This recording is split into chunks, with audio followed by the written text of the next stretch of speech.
Hey everybody, DIY Dad here. Welcome back to the channel. If you've been following my channel for a while, you know that a while ago we installed permanent Christmas lights on this house. They're right here under these little channels. I like them a lot, but I have to admit, I drove past a house that had the lights that shine down in the house, got myself a little bit jealous. So when the opportunity arose to put those on my house, I jumped at it. And that's what we're going to start doing today.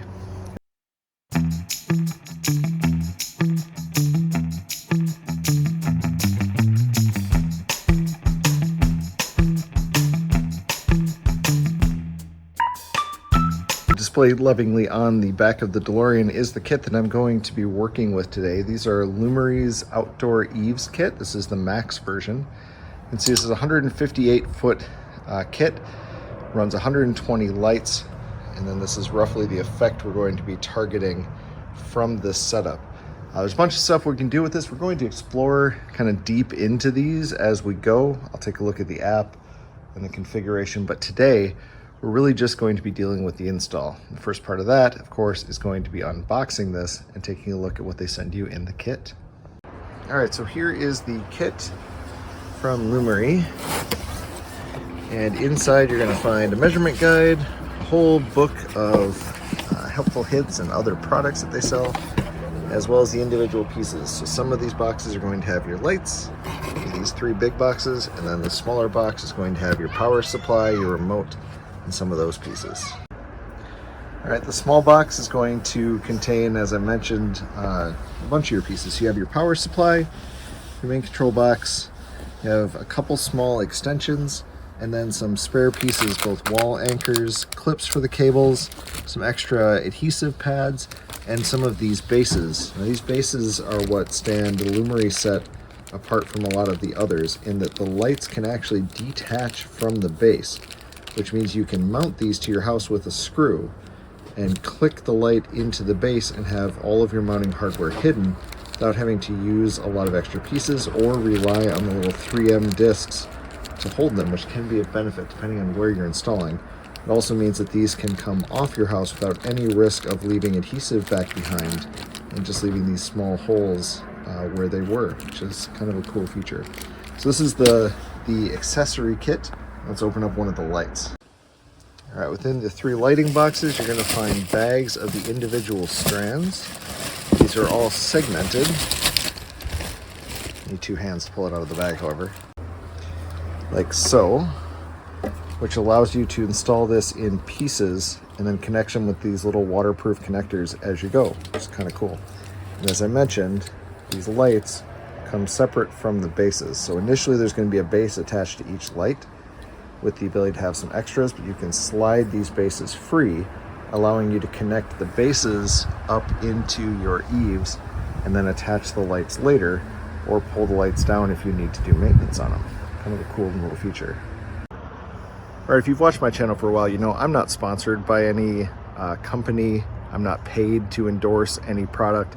Lumary was nice enough to send me these to take a look at and to experiment with, but the opinions in this video are my own. The methods I'm using are my own. Please defer to product documentation for any questions, or defer to the company if you have any concerns with how I'm addressing this product in the video. Okay, so the first thing you're going to need to do is measure your home a bit. These lights install on the eave just a couple inches in from the edge of your roof line, and they shine down on the house. So rather they install a couple inches off of your house. So you're going to want to measure your path along your eave all the way around your home, and that's going to help you determine how much of these lights or how many of these lights you're actually going to need. Now, I already did this as part of the permanent install that I have right now. So I know that I've got about 150 feet if you follow the eave all the way around my home, all the way down around the garage, and around the two sides where I wanted to go.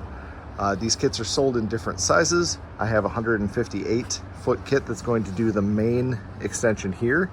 And then I know that my peaks, that one, and the one up there, account for about 40 feet. And I've got a 50-foot kit that I'm going to use for those. So that's going to be the first place we're going to start. As a note too, when you're measuring for two things. Length, obviously, but also to figure out where you're going to plug these in. At one end of the strand, you need to be able to access power. Now in my home, the previous owner was nice enough to put outlets up in the eaves. There's one there, there's one over on the far corner of the house down there as well. So I'm probably going to try to use one of those, which allows me to control these lights via a light switch. Otherwise, you're going to have to be able to source an exterior outlet and run power to these initially and figure out how you're going to do that. All right, on my home, I have an outlet over here on the side. I think I'm actually going to use that instead of my overhang lights, just because of where everything lines up. I don't want to have to run cables back and then double back again. So I'm going to hook my control box in off here and then mount the wire kind of hiding it under the edge of my siding here. But I'll run it along and then up along the side of my sliding door, and then we'll just jump it up to here and run across. I'm gonna start my first light there, and I'm gonna run it that way. Okay, and like with any other electronic, you're gonna wanna test these out first. So before actually stringing them on the house, hook them up to your power supply. That's done as easily as matching the cables here. So you'll see this is actually keyed. There's this little flat spot, and that lines up with the connector on the next string. So the strings are female and male. Female side has this flat portion on the bottom of the plug. That lines up with the flat portion on the bottom of the male plug. You just press the two together, screw this little cowl on so it stays watertight, and that'll light up the next string. So do this for all of your strings, just make sure that everything is working, and then you can start with your install. Okay, so we've got our power supply mounted to the wall, and I've got the wires tucked up here for the control box, and all the way here hidden underneath my siding, which actually worked out really well, and my small extension, which will get us to our first lighting position right up there. So let's grab a ladder and we'll get started. For the install, Lumary recommends that you keep your lights 2 to 4 inches away from the wall. I have this piece of 1x4, which is, or 1x3 rather, which is 2.5 inches. So I'm going to use this as my guide and place this up against the wall to keep my lights nice and level and straight, running all the way down. I'm also going to do the dual side of this install, so I'm going to start by using the adhesive because I'm not planning to take these down, and then I will run the screws through once they're mounted the first time.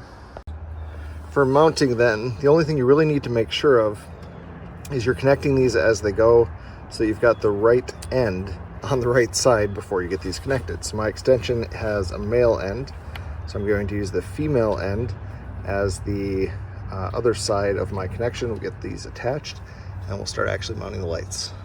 All right, our first light is attached. Used my spacer to get the right distance away from the wall. And then this cable, I'll come back. They have little clips that I'll use to secure this to the wall and get it nice and straight and attached like that. So now I'm going to work my way down from here, making sure that I straighten the cable out and run that same distance from the wall all the way down the house. All right, we're at the end of the first string. Let's see our progress so far. So far I've just been using the adhesive discs to get these connected. I am going to go back and screw these in, and the way that's going to work, since I've got the cord pulled pretty straight, pretty tight, is I'm going to have to start from one end and sort of pop them off, screw them in, and sort of just ripple it down as I go. Not a big deal. It'll just be a little bit of work when I get to that part, just to make sure that they're fully secured. Honestly, if I was smart, I would do what I'm about to recommend for you all to do, and what I'll do going forward, which is to place a disc, pop the light off, run the screw in, pop the light back on, and then move on, instead of getting yourself in the situation I put myself in. So there you go, pro tip for you. So for these 3 lights, you can see they just pop right off. They slide either left or right out of the channel, and then you'll have access to the screw hole. They also are nice enough to provide these little self-tapping metal screws. So it's not the really cheap screws you usually find with sets like this. And these will drill in without needing to do a pilot hole at all, which makes it a lot easier when you're on top of a ladder in front of your home. All right, to demonstrate how easy this is, we're gonna do this one-handed. So got my light string, get my string straight here, then these just line up right into the channel like that. And just click, and you're done. Do the same with the next one. Ta-da! Really nice design. I like that a lot. Even one-handed holding an iPhone on top of a ladder. Not bad. All right, we are approaching the end of our first string. So moving on to the second is just as easy as getting them lined up, screwing them together, kind of moving this little cap sort of out of the way since you don't need it. That's just to cap off the last one in the series. And then attaching them and go. And in all defense to the Lumary team, in the instructions, it absolutely says to attach it with the adhesive, pull the light off, put the screw in, and then put it on before you move on. I just didn't read the instructions because I'm a DIYer and that's sort of how we roll. So yeah, as you're going, stick them up, put the screw in before you move on, make your life a lot easier later. So you, like me, you don't have to pull off about 30 of these and redo them. So good times. All right, so you can kind of see, came across sort of a tricky corner, but they're lining up in such a way. So the one down at that end, the light lined up exactly on the corner. This one, the light would have been around. And I made a choice to go a little bit shorter here so that the light pattern would shoot right onto the corner. So I'm looking at the kind of the arc of light there, the triangle there, and the arc there. It seemed like that would look better than having the arc sort of partially on that side.